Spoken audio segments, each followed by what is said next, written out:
Sebuah anugerah dari leluhur membuat Elric Melfinger, sang pewaris kekuasaan dari keluarga penyihir, mempunyai kekuatan untuk memakan devil, telan lebih banyak devil, dan menjadi kuat untuk mengembalikan martabat keluarga yang hancur.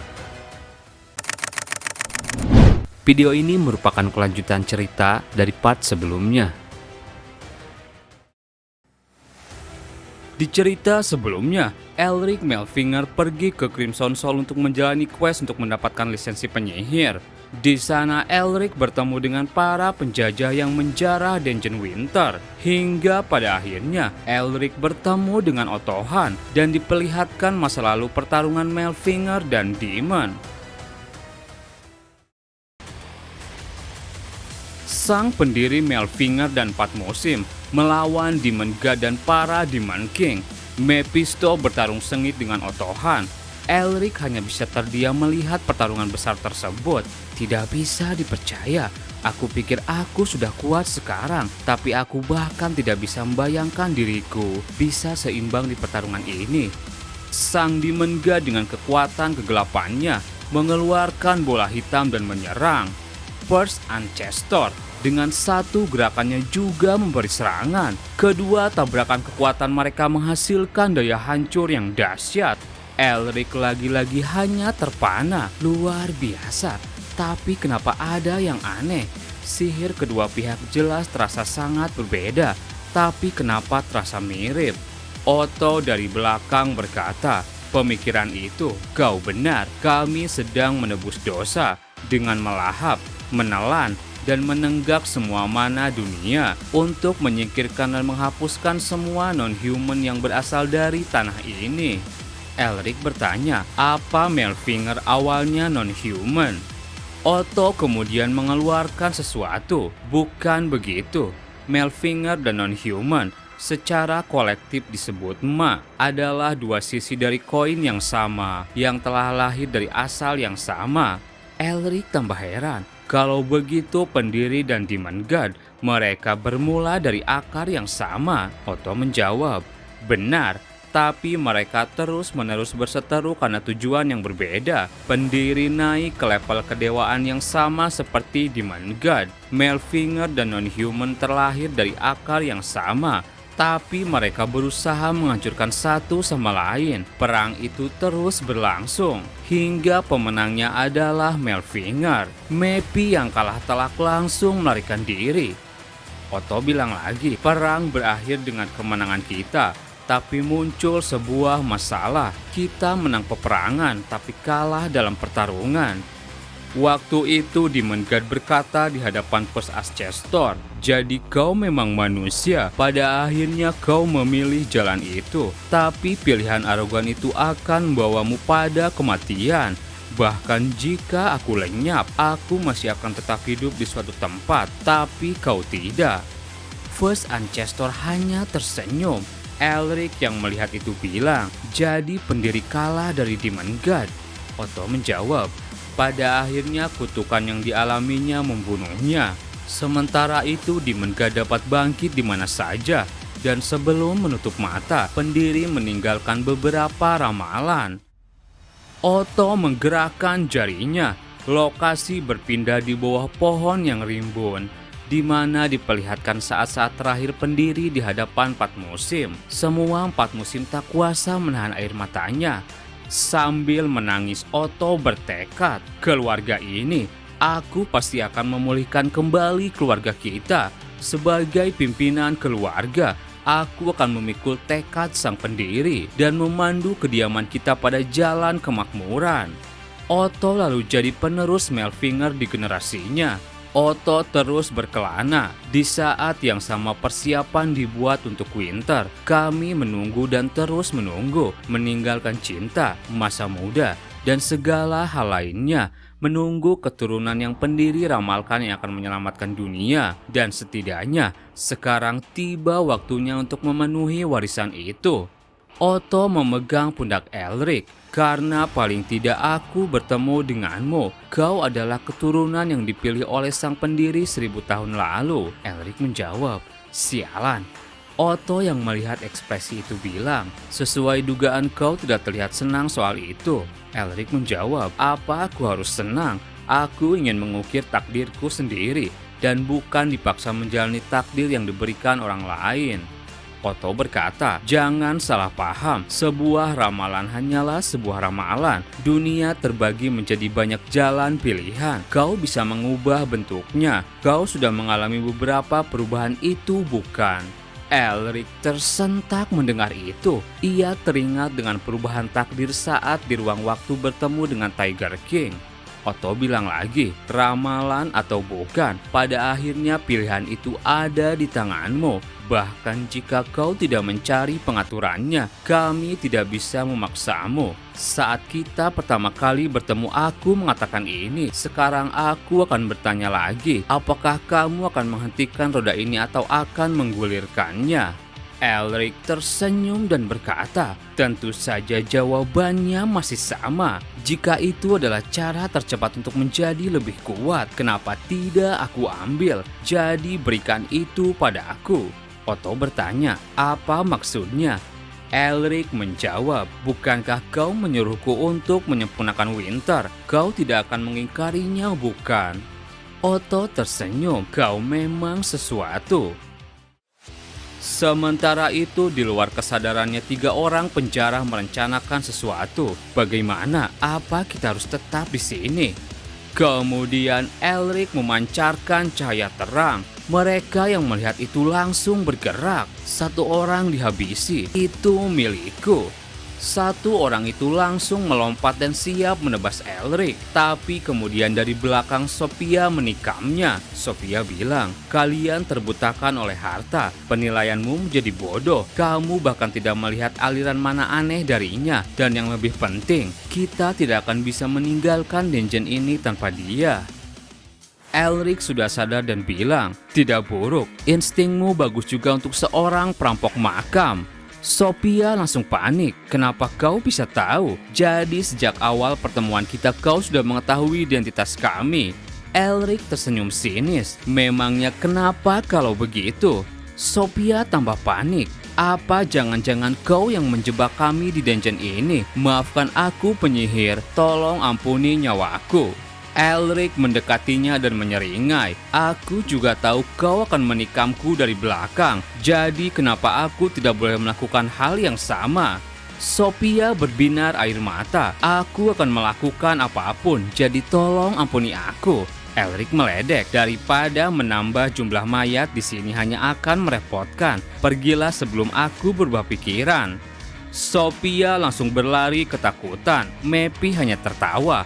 "Lihat, dia sampai lari terbirit-birit begitu. Tapi kenapa kamu membiarkannya? Bukankah dia bisa membocorkan lokasi dungeon ini kepada orang lain?"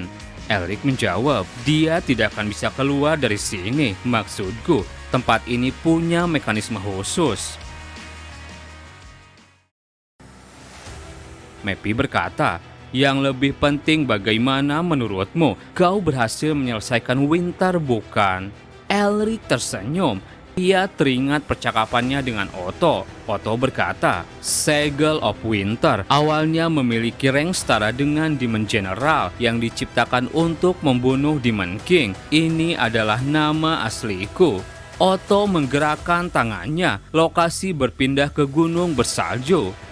Otto mulai bercerita. Seal of Winter muncul setelah membangkitkan 2 tipe authority. Elric sontak kaget. Authority? Kalau magic dianggap sebagai perwujudan hukum alam, maka authority adalah kekuatan untuk membelokkan hukum sesuai kehendakmu. Itulah kenapa authority dijuluki sebagai kekuatan dewa. Otto memperlihatkan 2 authority-nya. Ini disebut Northwind dan Snowstorm. Northwind adalah angin kering yang kejam yang berhembus dari utara, yang hanya meninggalkan kekeringan, bencana yang membawa malapetaka dan kelaparan, serta membawa kekacauan dahsyat kemanapun dia berada.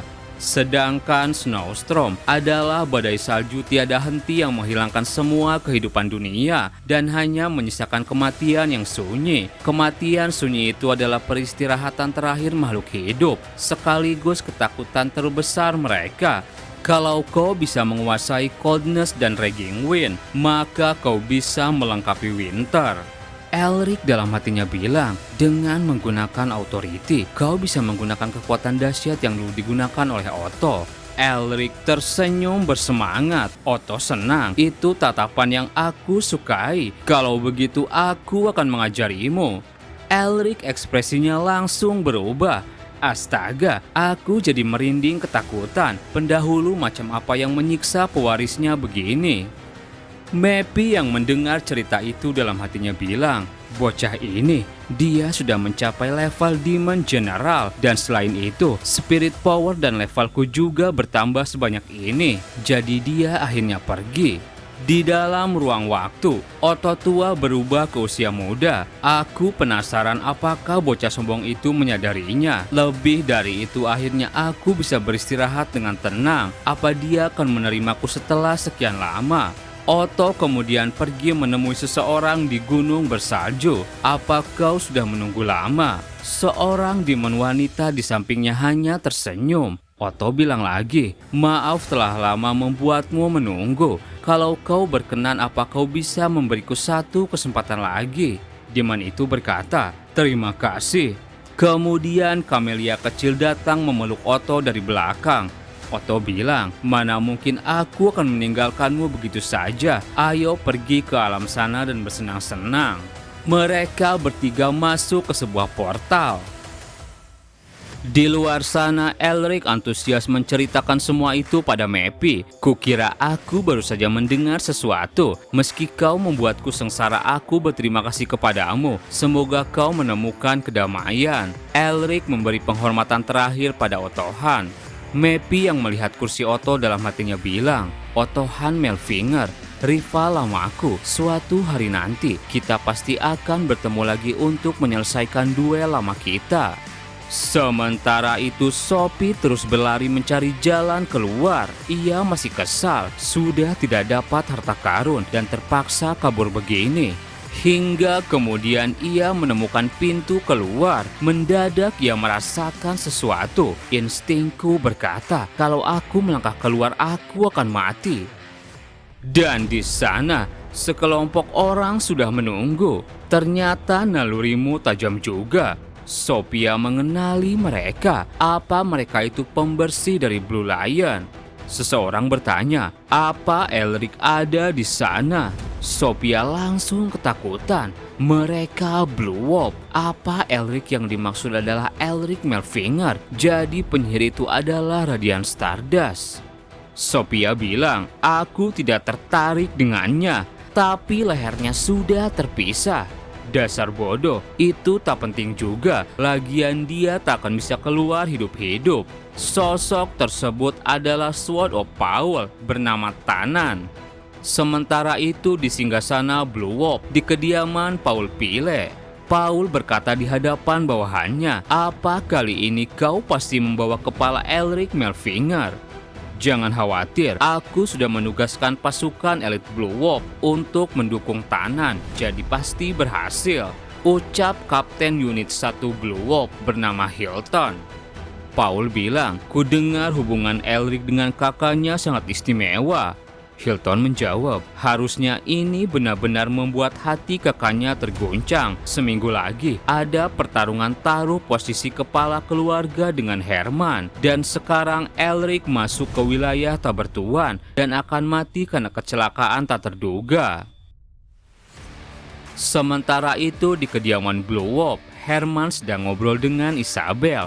Herman bertanya, apa Blue Wolf meninggalkan ibu kota? Isabel menjawab, paman, tidak, maksudku Paul Pile. Dia mengirim Tanan. Dilihat dari arah gerakannya, sepertinya sasarannya adalah Elric. Herman bilang, jadi adik yang kukenal sudah tidak ada lagi di dunia ini. Andai saja aku sempat berbagi segelas minuman dengannya. Isabel dalam hatinya bilang, ayah tetap saja selalu lembek terhadap orang-orang dekat. Bagaimanapun aku yang harus menguatkannya. Isabel berkata, untuk saat ini paman sudah memimpin sebagian Blue Lion dan Blue Wolf dari belakang. Tanan itu orang berbahaya yang dijuluki pedang milik Paul. Jika sudah mengutusnya, artinya dia sudah menyiapkan secara matang. Herman bilang, jangan sampai Elric bertemu dengan Tanan. Di dalam Dungeon Winter, Tanan berhadapan dengan para Banshee Reaper. Tanan langsung mengeluarkan pedangnya dan menebas para Banshee. Menebas hantu tidak ada rasanya sama sekali kalau yang muncul orang lain. Mendadak ia merasakan hawa dingin. Dari mana datangnya angin dingin ini? Ah, itu Elric Melfinger. Mepi berkata, jadi alasan kau melepaskan wanita itu karena mereka? Elric menjawab, sejak masuk hutan aku sudah merasakan ada yang mengikutiku, jadi kupikir tidak perlu mengotori tanganku sendiri. Elric langsung mengambil ancang-ancang. Kebetulan aku baru saja belajar sesuatu, jadi kupikir ini saat yang tepat untuk mencobanya. Elric menggerakkan jarinya, ia mulai membekukan area di sekitar. Tanan langsung merobek gulungan sihir dan diselimuti api. Ia bilang, semua unit 2 dan 3 Blue Wolf sudah menjadi korban sihir es dan itu takkan bekerja lagi. Kemudian rantai-rantai es Elric datang. Tanan bisa menangkisnya. Kami punya sihir api Circle 7, jadi sihirmu takkan mempan pada kami. Sihir rantai Elric terus datang. Tanan kesal. Apa hanya begini kemampuan seorang Melfinger? Trik murahan menutup pandangan itu tidak akan berhasil. Tapi mendadak ia heran karena sebagian anggotanya di belakang sudah membeku. Elric diselimuti badai. Elric berkata, Snowstorm. Satu gerakan jarinya langsung membekukan pasukan Blue Wolf seketika. Tanan kelabakan. Apa ini? Dalam sekejap paru-paruku membeku. Apa ini benar-benar kekuatan seorang manusia? Ia menengok dan tambah panik. Tidak mungkin, orang-orang di belakangku langsung membeku. Ini gila. Sebagian besar kenaik elit terbaik yang diberkahi Circle 7 tumbang hanya dalam satu serangan. Katanya dia baru saja naik peringkat. Tapi bagaimana bisa? Jangan bilang dia jadi lebih kuat setelah datang ke sini. Tanan teriak, semuanya mundur. Kemudian Elric mengeluarkan salah satu kemampuan lain. Ia berpikir, sudah ada dari zaman dahulu. Northwind dikenal sebagai angin terkutuk yang membawa maut. Di dalamnya terkandung dendam dan kebencian dari banyaknya orang yang mati. Di sana para Banshee Reaper kemudian bermunculan. Dan kini Elric bisa mengendalikan mereka. Elric bilang, merenggut jiwa-jiwa yang masih hidup. Authority of Winter yang kedua. Elric menggerakkan jarinya dan berkata, Northwind. Para Banshee Reaper mulai menyerang para kenaik. Tanan tambah kelabakan. Aku harus kabur meski sendirian. Kabar ini harus sampai pada tuanku. Tanan bisa mengalahkan para Banshee, tapi seketika kepalanya sudah terpisah dengan satu gerakan Elric. Pasukan Blue Wolf pada akhirnya berhasil dibersihkan. Elric lalu terjatuh dan kelelahan. Authority ini sekarang aku tahu kenapa jarang digunakan. Hanya sekali pakai, manaku langsung terkuras habis. Mepi bilang, Snowstorm dan Northwind, sepertinya mereka sudah sepenuhnya mengakui kau sebagai penerus Winter. Setelah Winter selanjutnya Spring atau musim semi. Elric kembali teringat pembicaraannya dengan Otto. Otto berkata, Winter hanyalah permulaan. Mulai sekarang kau harus mengumpulkan 4 musim. Leluhur membagi kekuatan luar biasa menjadi 4 bagian. Dan saat semuanya bersatu, sihir leluhur akan bangkit kembali. Musim dingin saja sudah menakutkan sekali. Tapi kalau kau juga mendapatkan 3 lainnya, kau akan memegang kekuatan yang melampaui imajinasi. Dan bahkan melampaui sang leluhur. Elric yang mengingat itu tambah bersemangat. Dengan ini, aku bisa melepaskan belenggu yang ditinggalkan leluhur pertama. Setelah itu Elric mulai mencari jalan keluar. Sambil jalan ia berpikir, setelah mendapatkan Winter, aku harus mencari Spring seperti perintah Otto. Tapi di mana lokasi Spring? Otto sempat memberitahuku bahwa aku harus menyelesaikan 4 season. Lalu memberitahukan lokasi Spring. Tapi kenapa aku tidak bisa ingat kata-kata itu? Ada yang aneh. Apa ada yang mengganggu ingatanku? Apa Mepi? Tidak, dia tidak punya kemampuan untuk menyegel. Dia adalah orang yang paling ingin aku bertambah semakin kuat. Berarti ini ulah siapa? Kalau ada orang yang bisa mengunci ingatanku tanpa kusadari, itu artinya dia bisa membunuhku begitu aku memulai tahap akhirnya. Di sisi lain di pintu masuk, pasukan Blue Lion Herman mulai bergerak. Cepat masuk, kita harus menangkap Blue Wolf. Mereka kemudian masuk ke dalam dungeon. Di tengah jalan mereka heran, sialan, sudah banyak yang mati. Saudaraku, apa yang harus kita lakukan? Kalau sehelai rambut menantuku itu dilukai, maka pedangku akan maju. Di satu titik mereka heran karena semua pasukan Blue Wolf mati membeku. Mereka juga melihat mayat Tanan. Astaga, bahkan aku saja tidak bisa melakukannya dengan mudah. Ia menengok dan melihat banyak Banshee Reaper. Semuanya mulai pembersihan. Banshee Reaper mulai menyerang. Kemudian terdengar suara. Cukup, semua Banshee Reaper berhenti. Bisa-bisanya akan ada korban berjatuhan di sini. Apa yang kalian pikirkan? Blue Lion heran. Elric. Mereka kemudian keluar dari dalam dungeon. Elric dengan gerakan jarinya berkata, "Seal." Kemudian ia menghancurkan dungeon tersebut. Tunggu Elric, bukankah ini terlihat cukup penting bagimu? Apa kau yakin tidak akan menimbulkan masalah? Elric menjawab, "Aku tidak menghancurkannya, aku cuma menyembunyikannya supaya tidak ada yang bisa menemukannya. Mulai sekarang tempat ini akan menjadi tempat yang aman keluarga sekaligus tanah suci." Dalam hatinya ia bilang, semua itu bisa terjadi berkat liontin ini. Fungsi asli liontin ini adalah kunci utama yang bisa membuka sekaligus menyegel semua rahasia keluargaku. Blue Lion bertanya, "Tapi apa kau tidak kasihan dengan para penjaga dungeon ini? Mereka sudah menjaga di sini lama." Elric menjawab, "Tentu saja aku akan membawa mereka." Para Banshee Reaper dan kenagi hitam diserap oleh segel Elric. Semua orang yang melihat itu heran. Astaga, dia jadi lebih mengerikan ketimbang saat masih di Snow Blackfield. Menantuku memang hebat. Sepanjang jalan pulang, Mepi bercerita, "Otohan, kau benar-benar memberikan hal yang mengerikan padamu." Elric menjawab, "Para penjaga itu memang kuat, tapi harusnya mereka tidak sekuat itu." Mepi menjawab, "Dasar bodoh, kau tidak paham. Kau tidak tahu seberapa mengerikan Ghost Legion yang dipimpin Otohan saat dia memanggil Winter. Otohan sangat handal dalam mengendalikan spirit. Jiwa-jiwa yang kau warisi itu telah menjadi sesuatu yang lebih dahsyat."